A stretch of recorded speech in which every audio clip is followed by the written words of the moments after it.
하시는 하나님의 말씀 찾겠습니다. 구약 성경 사사기 21장 25절 말씀입니다. 사사기서 21장 25절 말씀, 한 절 말씀이 되는데요. 우리 다 같이 찾으셔서 함께 읽어보겠습니다. 사사기 21장 25절 한 구절이니까 우리 다 같이 한 목소리로 하나님 앞에 봉독하겠습니다. 시작. 그때에 이스라엘의 왕이 없으므로 사람이 각기 자기의 소견에 옳은 대로 행하였더라. 아멘. 하나님 말씀입니다. 새롭게 시작된 왕을 찾는 사람들 설교 시리즈의 두 번째 시간, 우리에게는 왕이 필요합니다 라는 제목의 말씀을 증거하도록 하겠습니다. 성경은 하나님을 떠나 살아가는 사람들의 상태를 자기 소견에 옳은 대로 행하는 상태로 소개하고 있습니다. 하나님을 떠난 상태를 자기 소견에 옳은 대로 행하는 상태로 우리에게 말씀해 주고 있습니다. 그리고 성경은 이 같은 상태를 죄의 상태다, 아니 죄라고 정의해 줍니다. 히브리 말 이 하타르라는 말, 그리고 헬란 말 하마르티아라는 말, 두 단어 역시 죄를 의미하는 단어인데, 이 단어가 설명하는 상황이 이와 같습니다. 여러분, 화살을 쏘는 궁수가 있어요. 그리고 그 궁수 앞에 관역이 있습니다. 그런데 이 화살을 쏘는 궁수가 화살을 쏘는 화살마다 관역에 하나도 들어가지 않아요. 그 관역에서 멀리 벗어나기 시작합니다. 그래서 궁수가 열심히 연습하죠. 수고하고 애쓰며 노력하죠. 시간이 흘렀습니다. 어느 정도 실력이 차서 이제 관역에 가까운 곳으로 쏘기 시작합니다. 그런데 무슨 영문인지 관역에 가깝게 화살이 쏘는데 한 번도 관역에 명중하지 못해요. 관역 안에 들어가질 못해요. 이와 같은 상태, 성경은 이 상태가 죄의 상태, 죄라고 정의해 주는 것입니다. 모든 사람들이 하나님을 떠난 이후에 자기의 수고와 헌신과 노력을 통하여 의로운 삶을 추구하지만 완전하시고 의로우신 하나님의 영광에 이르지 못하게 되어 있는 상태, 이것을 죄라고 우리에게 소개하는 것입니다.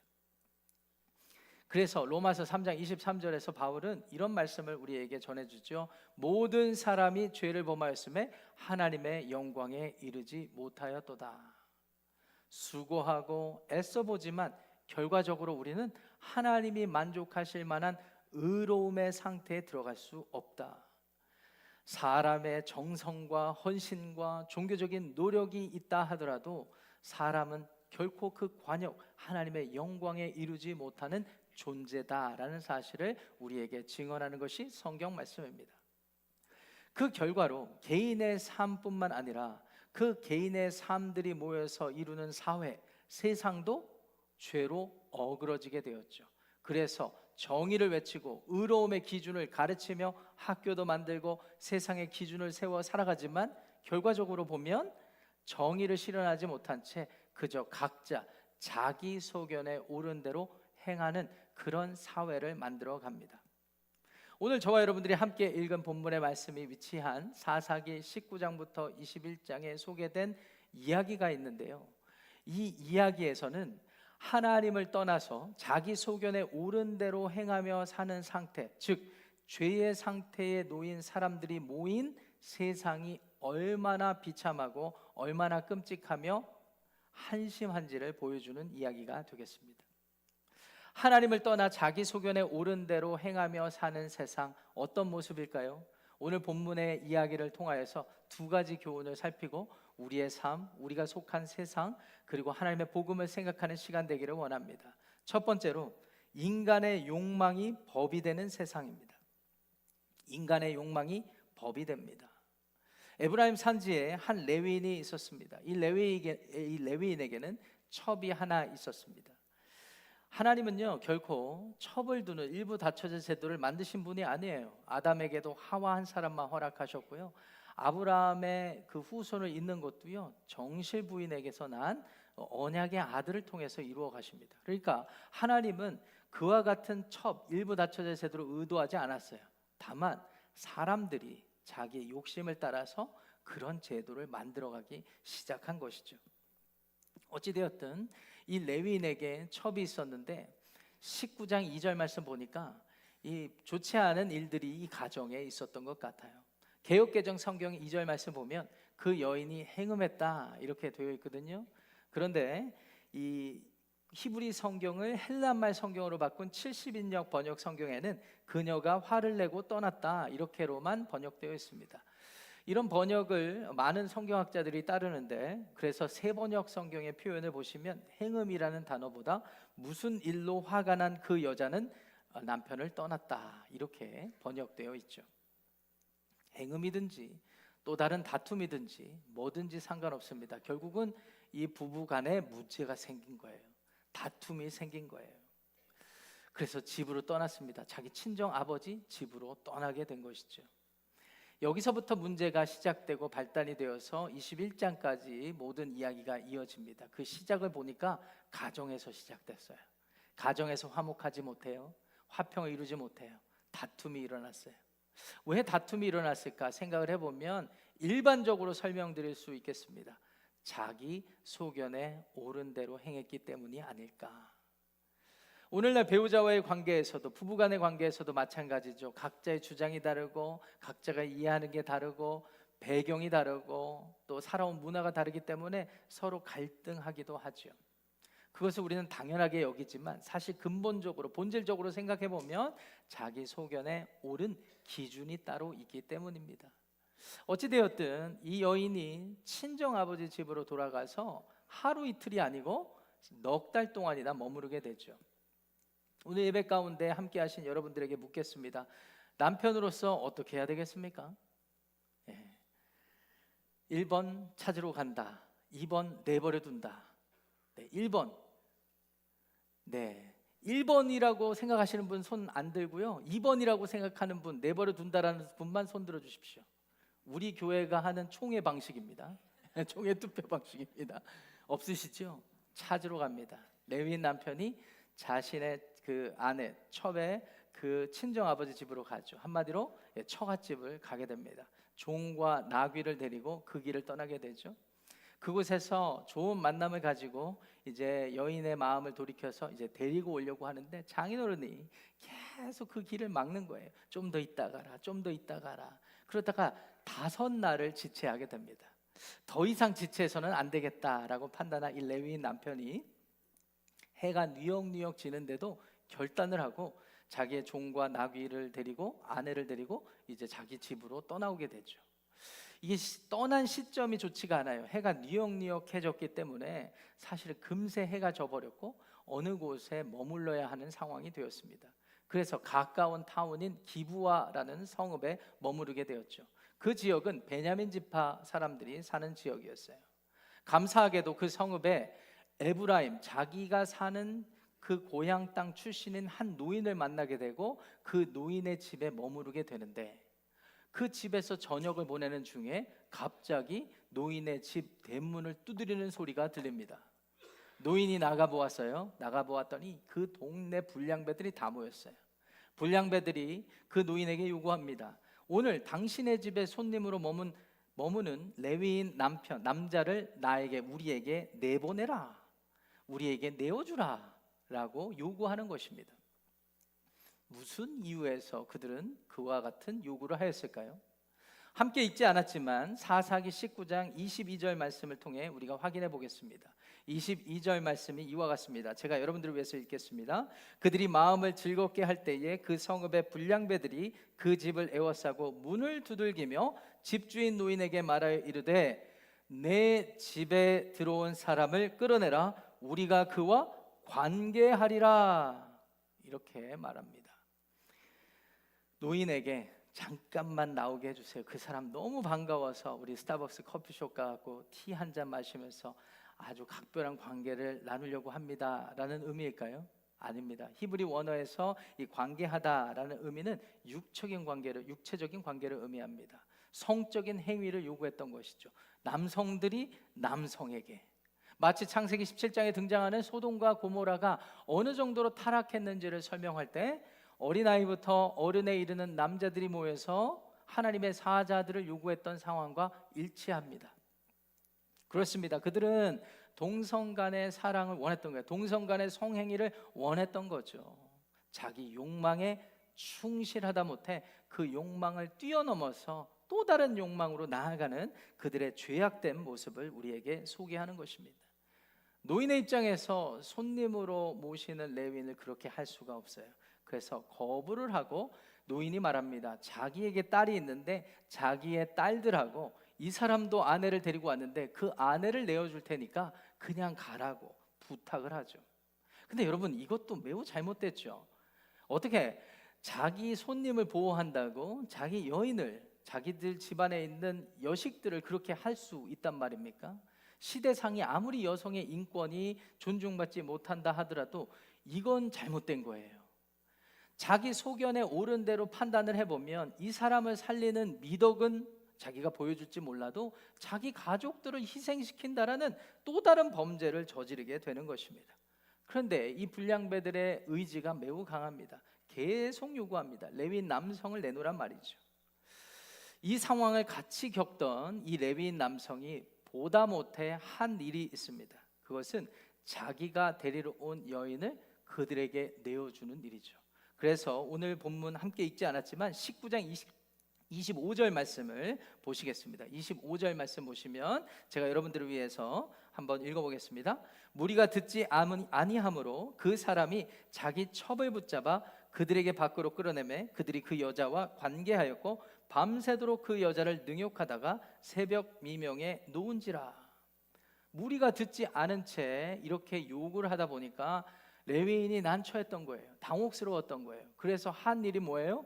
자기가 넉 달 동안이나 친정 아버지의 집에 가서 이렇게 도망온 여인을 데리러 오려고 종하고 나귀를 데리고 와서 이렇게 했으면서 자기가 위험에 처하니까 그 위험을 벗어나기 위해서 자기 아내를 붙잡아서 끌어냈습니다. 여기 붙잡아 끌어냈다라는 그 표현은요, 매우 폭력적이고 강압적인 방식입니다. 그 의미가 그래요. 그러니까 분명히 이 여인은 나가기 싫다라고 버텼겠죠. 그런데 어떻게 해요? 레위인 남성 자기가 살아야 되는데요. 그러니까 어쩔 수 없이 끌어내다가 하룻밤만 어떻게 지내봐라 라고 하는 식으로 갖다가 내어 던진 것입니다. 우리 시대의 기준으로서도 결코 이해되지 않는 레위인의 행동이었습니다. 결과는 어떻게 되었을까요? 25절 하반절에 소개된 대로 불량배들이 레위인의 첩을 밤새 능욕했다라고 개역개정에는 번역이 되어 있습니다. 그런데 새 번역 성경을 보니까 이렇게 번역됐어요. 밤새도록 남자들이 윤간하고 욕보였다 이렇게 돼 있고요. 공동 번역 성경을 확인해 보니까 그들이 학대했다라고 표현되어 있습니다. 그리고 우리말 성경 번역을 보니까 그 방식이 매우 잔인했다 이렇게 번역이 되어 있어요. 그래서 개역개정, 우리말, 새 번역, 공동 번역 성경의 표현을 모두 다 합치면 그들이 히브와 성읍의 불량배들이 이 레위인의 아내에게 강간을 가하고 학대하고 그 방식은 폭력적이고 그리고 잔인한 방식이었다라는 것을 우리가 알 수 있습니다. 밤새 그런 일이 있었어요. 레위인은 어떻게 잤는지 몰라요. 그런데 다음 날 아침 날이 새자 레위인이 문을 열어봅니다. 문을 열어봤더니 자기 그 여인이 문지방에 손을 붙잡은 채 죽어 있는 거예요. 아주 끔찍하고 잔인한 이야기입니다. 여러분, 누가 그랬습니까? 성경은 구원의 아름다운 이야기로만 되어 있다고. 여러분, 성경은 이렇게 잔인하고 끔찍한 일도 우리에게 소개해주고 있어요. 이 이야기를 통하여서 인간들이 얼마나 끔찍하고 잔인한 존재를 교훈하기 위함이었죠.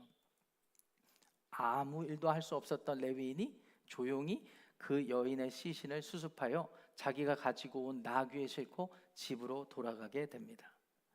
이 기브와 성읍에서 있었던 이 일은 오늘을 살아가는 우리들의 입장에서 보면 듣기에 매우 거북스럽고 끔찍하고 잔인한 일이지만 또 처음 듣는 일은 아니지 않습니까? 밤마다 뉴스를 볼 때마다 얼마나 놀랍니까? 어느 날 저희 자녀들이 묻더라고요. 아빠, 왜 뉴스는 좋은 얘기는 하나도 없어? 어디 불나고 누구 다치고 누가 총 쏘고 왜 이런 얘기밖에 없어? 이렇게 묻더라고요. 순수한 아이들의 눈에 보더라도 이 세상은 나쁜 뉴스로 가득 찬 세상인 것 같아요.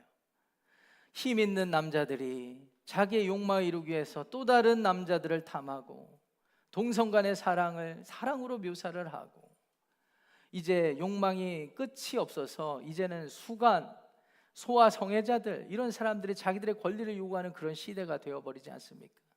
욕망을 멈출 기준이 없어졌어요. 사라져버렸어요. 그리고 우리는 그 뉴스를 매일 접하고 살아요.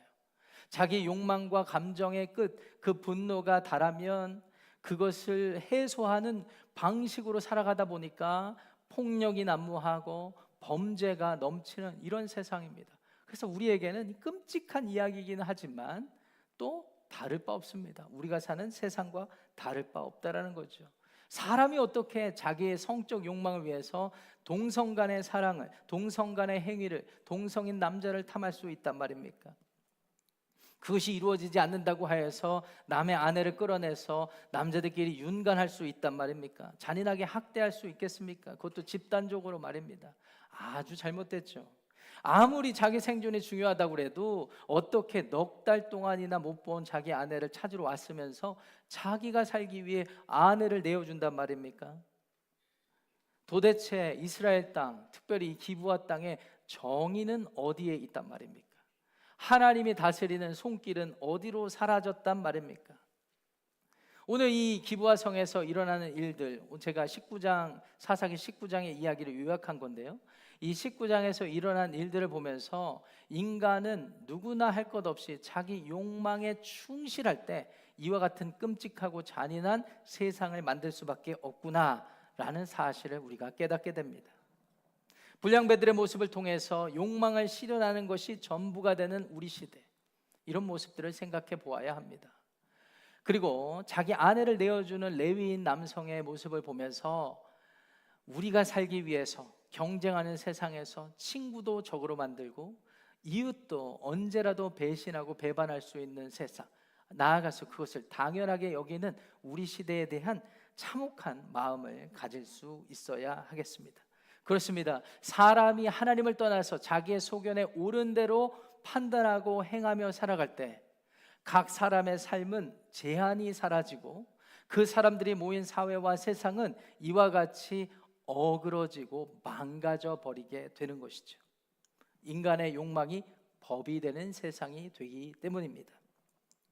이 같은 세상 속에서 인간들이 아무리 많이 배우고 열심히 수고하고 노력해서 그 정의를 다시 세우기 위해 살아간다 하더라도 결과적으로 보면 그 자신들이 세우고자 하는 정의도 언제나 왜곡되기 마련입니다.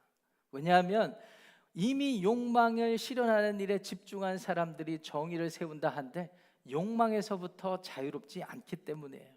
그래서 우리가 오늘 본문을 통하여서 살필 두 번째 교훈은 다음과 같습니다. 어그러진 세상 속에 행하는 정의도요, 복수의 수단이 됩니다. 정의도 복수의 수단이 되어가는 세상이 되죠. 제가 19장을 이제 요약을 했는데 이제 20장, 21장으로 넘어가 보겠습니다. 이제 집으로 돌아왔어요, 레위인이. 그럼 어떻게 합니까? 여러분들 같으시면 어떠시겠어요? 그 거리가 어떠했는지 모르겠지만 이 레위인 남성은 나귀에 자기 아내 시신을 싣고 오는 그 길이 매우 불편했을 것입니다. 그리고 여러 가지 방법들을 생각했을 것입니다. 그리고 그러다가 마음의 분노가 이미 극에 달았을 것입니다. 그리고 그가 한 결정을 보세요. 20장에 보시면 그가 집에 오자마자 한 일이 뭐예요? 1절 말씀 보니까 자기가 그 아내의 시신을 토막을 냅니다. 이거 매우 잔인합니다. 끔찍합니다. 근데 고대 근동 문화에서는 이런 일을 함부로 하지 않아요. 근데 그만큼 비참했다라는 것을 알려주고 그만큼 분노했다라는 것을 우리에게 증거해 주는 것입니다. 그는 이 억울함을 어디에선가 하소연하고 싶었던 것 같아요. 그래서 끔찍하지만 이 12토막으로 내서 이스라엘 12지파에게 그 토막을 보내며 사연을 공지합니다. 이들은 이미 하나님 나라의 백성이라고 스스로 여겼기 때문에 하나님 나라의 법으로는 도저히 용납할 수 없는 일이었거든요. 온 세상과 온 사회가 들끓기 시작합니다.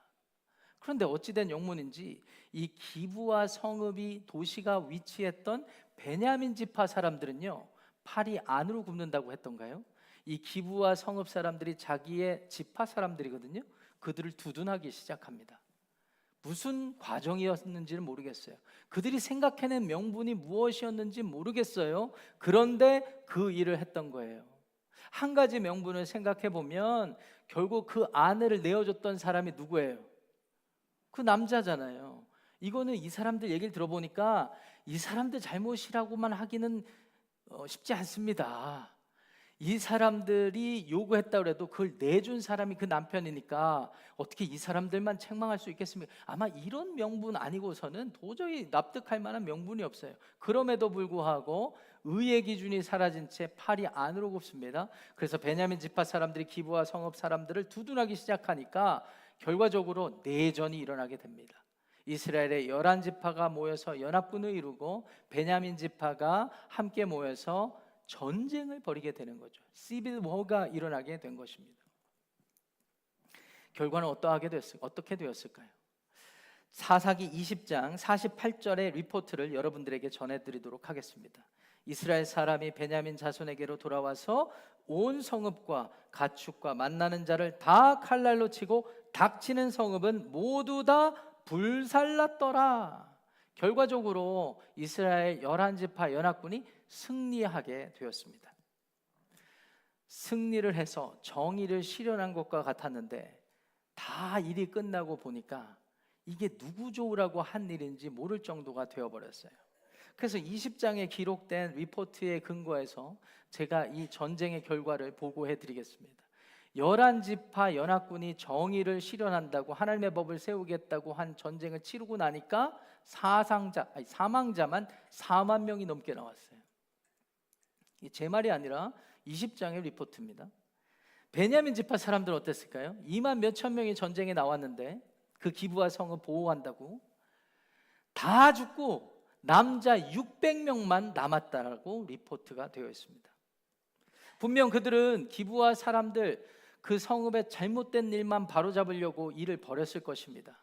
그런데 일이 누가 이렇게 될 줄 알았겠습니까?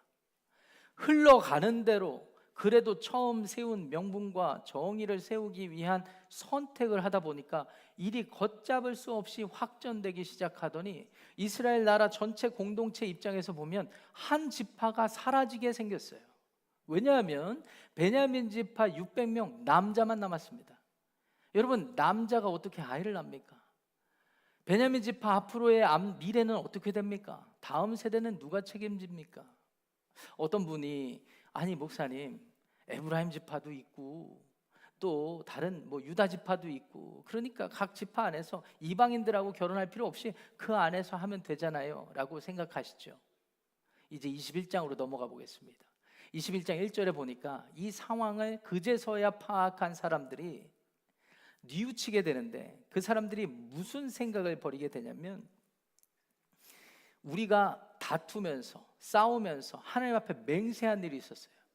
그 맹세는 하나님의 이름으로 한 맹세이기 때문에 결코 돌이킬 수 없는 맹세였습니다. 그 맹세는 우리가 이런 인간 같지도 않은 기브와 사람들을 두둔하는 베냐민 지파와는 앞으로 상종도 안 하겠습니다 라는 맹세였습니다. 상종도 안 하는데 구체적으로 어떤 상종을 안 하느냐? 혼인관계를 맺게 하지 않겠습니다. 마치 로미오와 줄리엣 스토리처럼 결코 내 눈에 흙이 들어오는 순간이 오더라도 결코 내 딸들을 저 지역의 저 지파 남자들에게 시집 보내지 않겠습니다 라고 11지파 모든 사람들이 하나님 앞에 맹세했던 거예요. 그러니까 이제 문제가 생겼습니다. 이스라엘은 나라 안에서 베냐민 지파를 책임져야 되는 거예요. 어떻게 합니까?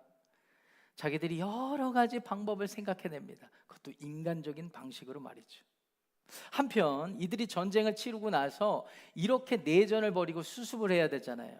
수습을 하지 않으면 베냐민 지파 남은 600명이 반드시 복수를 다시 할 것입니다. 그럼 복수가 끊어지지 않는 세상의 시스템 안에서 이어지게 될 것입니다. 그래서 이스라엘 11지파가 제안을 해서 미스바라는 지역에 모여서 평화 조약을 맺게 되죠.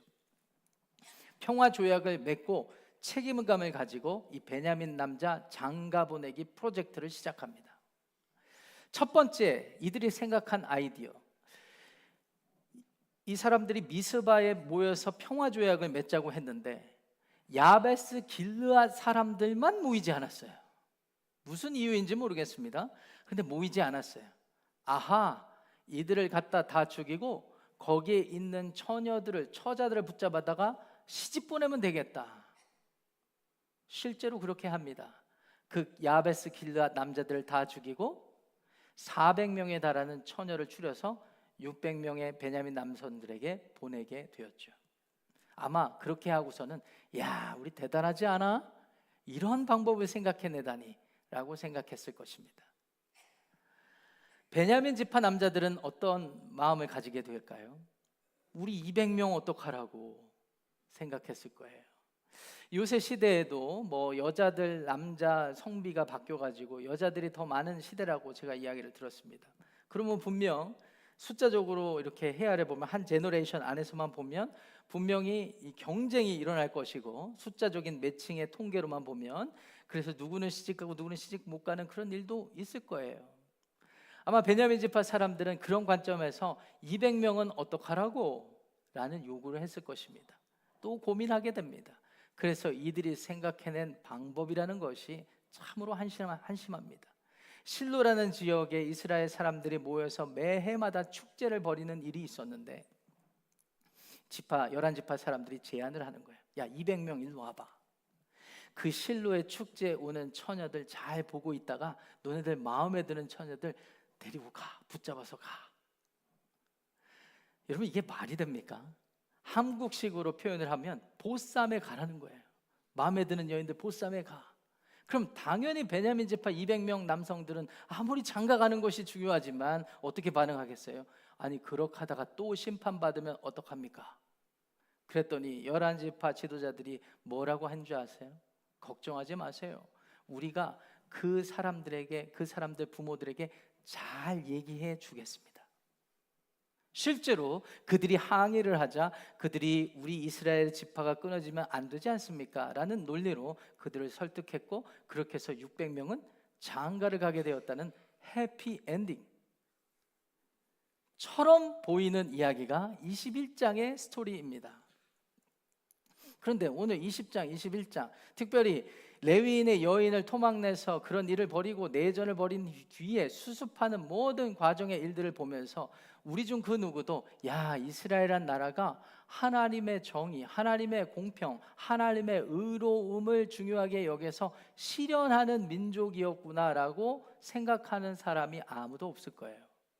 오히려 그 반대로 자기들 생각에 이것을 수습한다고 의로운 방식을 생각하고 수습하고 또 일을 벌이고 또 수습하고 하는 방식을 보면서 여전히 기부와 성읍의 불량배들이 했던 일, 또 레위인 남성이 했던 태도 다를 바가 없다는 사실을 우리도 알게 됩니다.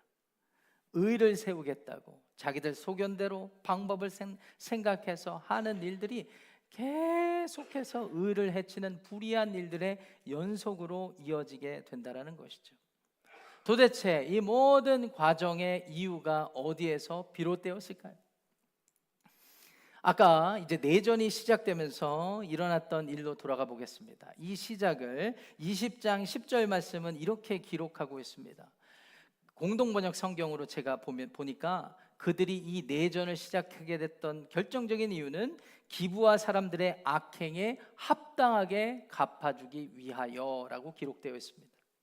같은 구절을 사사기 20장 10절 구절을 우리말 성경을 읽어보니까 그들이 기브아 사람들이 저지른 고약한 일을 복수하려 했다라고 되어 있습니다.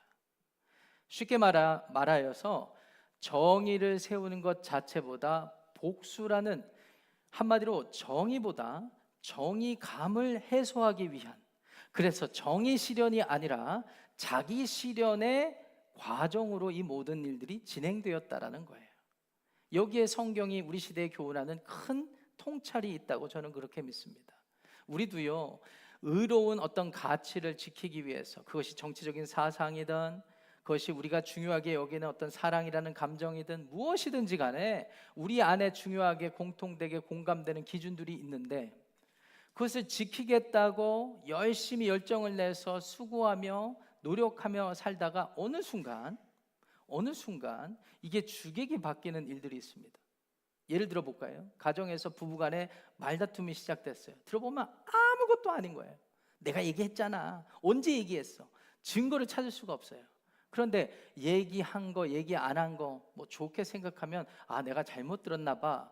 또는 내가 제대로 잘 못 전달했나 봐. 이렇게 지나갈 수 있는 것을 괜히 그게 감정 다툼이 돼가지고 내가 얘기했는데 못 알아듣는 척해? 이런 식으로 막 생각을 확장시켜 나가고 사람을 매도하기 시작하면서 어느 순간 누가 말했고 누가 듣지 못했는가를 따지는 잘잘못이 아니라 지금 내 말을 무시했어? 내가 한번 얘기하면 왜 못 들어? 이런 식의 감정 싸움으로 치달아가죠. 그러다가 극단적인 선택도 하고 다투고 폭력이 일어나고. 여러분 꼭 가정에서만 그렇습니까? 학교에서도, 일터에서도, 직장에서도. 왜 우리가 경쟁이라는 이 시스템, 이런 문화를 만들어냈습니까? 각자 자기 소견에 옳은 대로 판단해서 주장하고, 이 주장한 기준이 어느 순간 사라지고 나의 감정, 나의 생각을 관철시키려는 그런 것만 남게 되니까 결국은 정의를 실현하는 게 아니라 정의라는 이름 아래 자기를 실현하는 삶을 살아가고 있죠. 저 주변에 과거에 한참, 그분은 돌아가셨습니다. 그러니까 과거에 이 사실을 봐서 성공하는 것이 매우 중요한 시대를 사셨던 어른이 계셔요. 그분이 돌아가시기 전에 후회하시는 내용, 이야기를 저에게 해주신 것을 제가 가슴 깊이 새기고 있습니다.